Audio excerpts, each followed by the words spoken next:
Hi everyone. Notre Dame head coach Charlie Weiss is no longer that as of December 1st. Jack Swarbrick gave a press conference, he being the Notre Dame athletic director, today at 6 o'clock Eastern Time. Here is 15 minutes of that 20-minute press conference. Why the cutoff? Because I'm trying to control the file size. I think that's enough for you to get what Swarbrick said, and then afterward you'll hear my commentary. That we take our football program in a different direction by replacing our head coach. Father Jenkins accepted that recommendation, and so effective December 1st, we will move forward in that way. For many of you who may have thought that was a foregone conclusion, I would say to you that the decision was harder than you might have thought, principally because of the man it involved. Those of us who had the opportunity to work closely with Coach Weiss or play for him couldn't help but develop a great affinity for him. I've said often in recent days that I've never met anyone for whom there was a bigger gulf between perception and reality, and I think that is true of our departing coach. I hope we can find somebody who loves this university as much as he does, and who cared as much about his student athletes as he does. He made many contributions to the university, important things which serve us in good stead going forward. He demonstrated that you can bring the very best student athletes to this campus and attract them to come here to play football for Notre Dame. And he demonstrated that once they're here, they can have the full success we expect from student athletes. You know, Charlie did win a national championship. He won a national championship when his football program finished first in graduation success rate this year. And that is an important contribution and one in which we value very highly. You know, it's probably a measure of our relationship and how he's approaching this. I had a call from him this morning. He wanted to know how I was doing. He will go on to have great success. He'll add some Super Bowl rings, no doubt, to the ones he already has as a successful coordinator in the NFL, and we will miss him. But for us, it's time to move forward. It's time to move forward because it is critical to this program and to its place in this university and college football that we compete at the highest level, that we compete for national championships. And as we go out now and begin our search, that is our focus, in finding the right individual to lead Notre Dame back to a place of prominence in college football. The university is better when we do that. College football is better when we do that. And the student athletes who call this place home are better when we do that. To move down that path, I have asked Rob Ianello to step in and take over the program during this period of time. Rob is a skilled coach and has already played a central role in coordinating our recruiting, and I know will provide us with the leadership we need going forward between this period of time and when we have a new coach in place. The search for a new coach has effectively begun. I have been reaching out to a number of people to get their counsel, their advice, talking to people familiar with this university about the characteristics they think I should focus on in a new coach, and also reaching out to people in the industry, the collegiate football industry and the professional football industry, to get their assessment of coaches who are working today. The result of all of that has to lead me to conclude that this is a job in which there is great interest. It is a job in which people understand the potential that is here to return Notre Dame to a position of prominence in college football, and I am excited to embark full bore on the process of finding the next right successor to the legacy of Rockne and Leahy and Parsegian and Holtz. With that, I am happy to take your questions.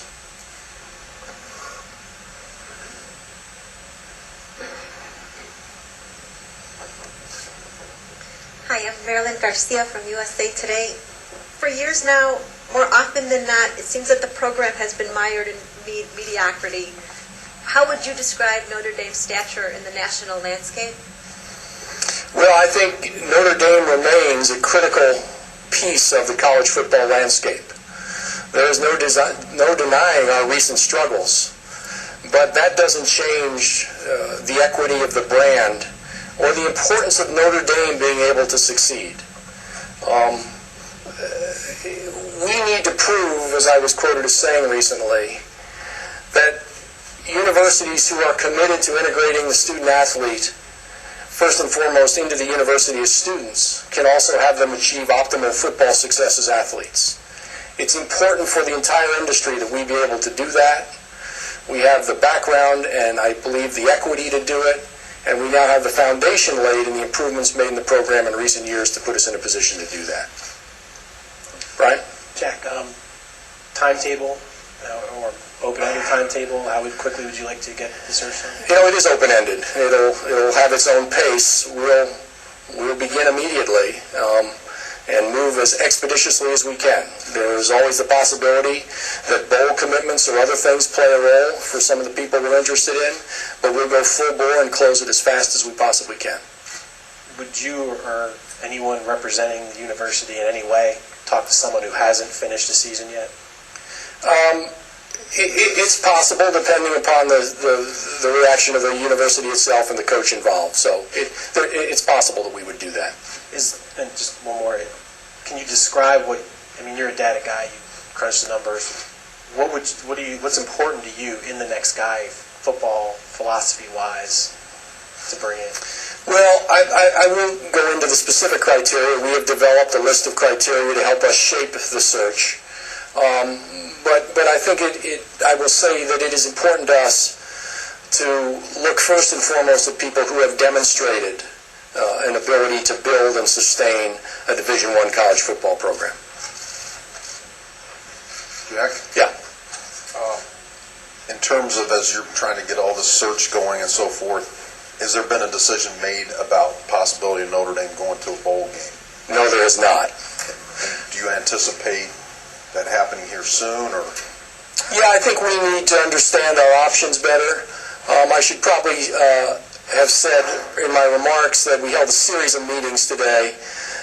We met first with the coaching staff. We then met with the leadership council of the team, and then we met with the team itself. In the course of the meeting with the leadership council, we took the opportunity to touch on the bowl issue, and we'll visit with them again on it once we have a better feel for what our actual options are. Then one last follow-up, you mentioned that the decision was a lot harder than a lot of people might have thought. What ultimately was what pushed you to the other side? Well, I don't know if it was so much being pushed to the other side as you look at the entire course of the season. It led you to the conclusion that you couldn't have enough confidence that a jump up was imminent, that you could know with sufficient certainty that next year's results would be significantly different. And so I think that was probably the tipping point. Jack, can you clarify when you informed Charlie how it was done, when, where, the time frame? Yeah, Charlie and I met regularly and talked regularly throughout this period. So I think in fairness, it was a bit of an evolution over time. He knew in advance of the recommendation that I made on Sunday that I was going to make that recommendation. We confirmed it on Saturday after the Stanford game, and so he knew it then. And can you just, I want your thoughts. This is the third head coach that's had difficulty getting the program back to glory, so to speak. Why do you think it's been so difficult? Well, I think for some of this period of time there may have been some foundational issues. Were the facilities good enough? Could you demonstrate the ability to bring in the student athletes you need to win at this level? I frankly think all of those have been addressed in various ways in recent years, and so I think the whole key is leadership. I believe our ability to take the next step and return to a level of prominence is all about bringing the right individual in here. Jack, Has any potential candidates been approached in any way, shape, or form? Absolutely not. So as of right now, no contact's been made in any way? None. Okay. Given the defensive struggles this year, is there any priority given to a coach that tends to have experience on one side of the ball or the other? I don't think you can afford to be that narrow in your approach to candidates. My personal view is that given where we play and who we play, we need to be able to play good defense. And if you look at the defensive rankings of the leading teams this year, there's a correlation between BCS standings and defensive abilities, and so it's important to us, but it's not a limiter in terms of the background of the coach. Jack, over here. You said you're not going to give criteria, but how important is it?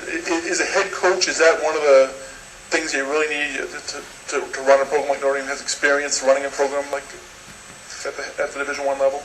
Well, it certainly helps to have the evidence that someone has been able to do it, that they have succeeded in building and sustaining a Division I program. So yeah, that's important.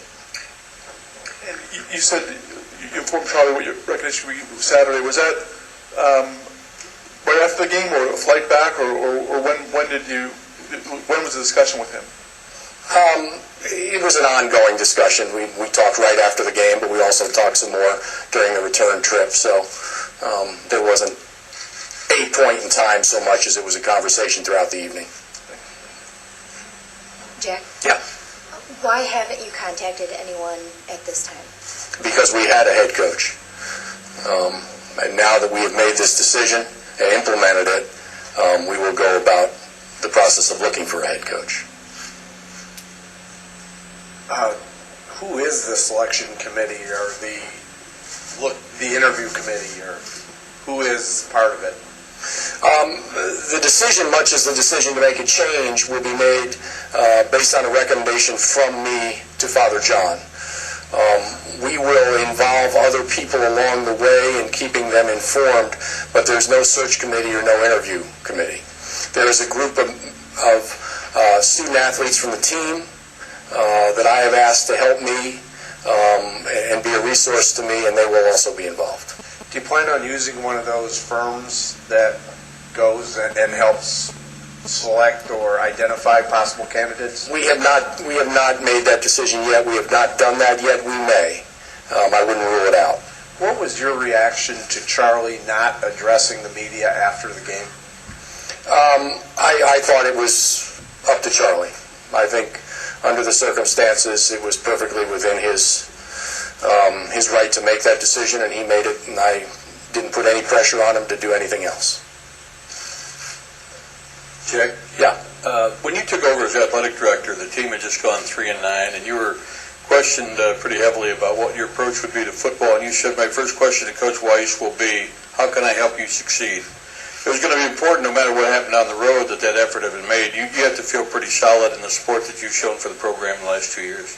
Well, I hope so, but it's really not about me or the level of support I show. I mean, that's what all of us at this university do. Football is important to Notre Dame, and from Father Jenkins through the academic leadership of the institution through my office, everybody wants to see us succeed, and that's why I think when people may have wanted us to act more quickly, we thought it was more important to take our time and try and make sure we had done everything we could to make it succeed in its current form before we changed it.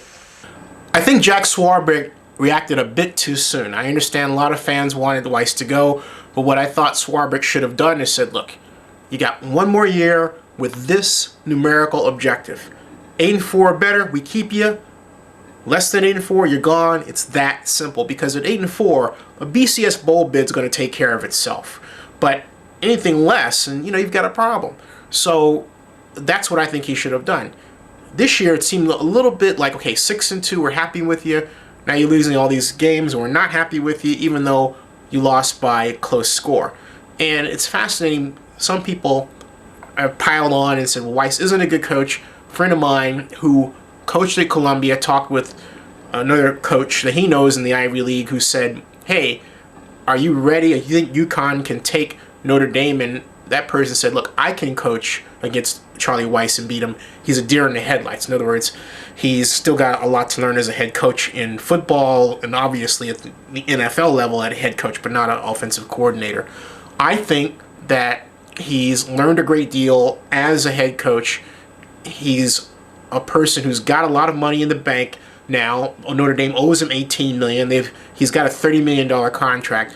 I think he will be a great head coaching candidate for the Oakland Raiders because Mr. Davis, Al Davis, doesn't have to pay him a lot of money. He's got money coming in, and he's got the experience of having been a head coach. We know what he can do as an offensive coordinator, an offensive mind. I think he would be a great person to coach DeMarcus Russell and that offense and come into Oakland and help build that team back to respectability.